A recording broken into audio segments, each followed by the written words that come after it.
Pinabulaanan ng Quezon City Police District ang isyung binigyan umano ng special treatment ang suspect sa isang viral video kung saan nanakita at nagkasa ito ng baril sa isang siklista sa Quezon City. May ulat si Rod Lagusa.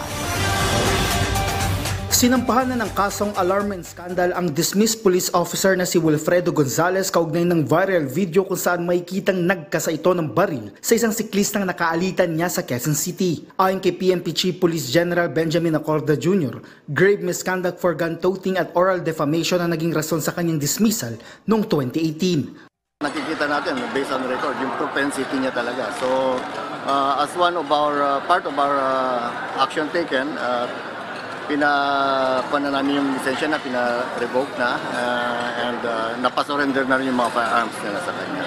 Well, yung video is it will be part of the evidence. It's just a matter of authenticating it na yun ay actual, tunay na footage ng video. Binigyan din ni Acorda na mahalaga ang papel ng siklista sa kaso. We need for the cyclists, really, huwag matakot, don't be intimidated, come out in the open, and kasama natin sa pag-build up ng case is his statement. So,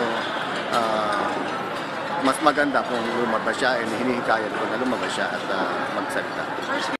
Sa bahagi naman ng Quezon City Police District, during the time nang sila ay nagkagulo noong August 8, wala pa yung video eh.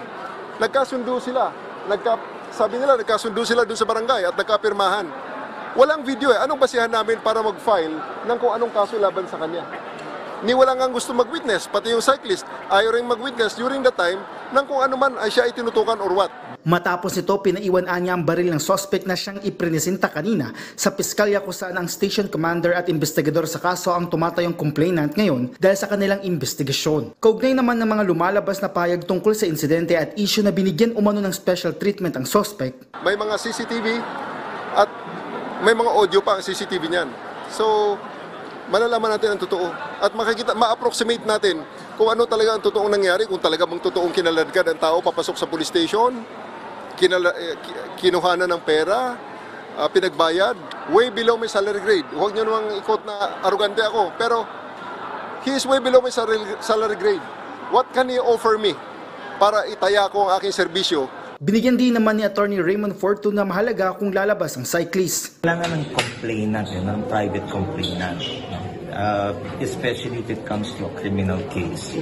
Ngayon, kung ang basis nila ay yung video, probably baka sumampa yung kaso from the fiscal's, yung sa prosecutor's office, papunta sa RTC. But pag nandun sa RTC, sino magtitistigo? Pagdating sa viral video, makakatulong sa kasoan niya kung lalabas ang kumuha mismo ng naturang video. Rod Lagusad, para sa Bayan.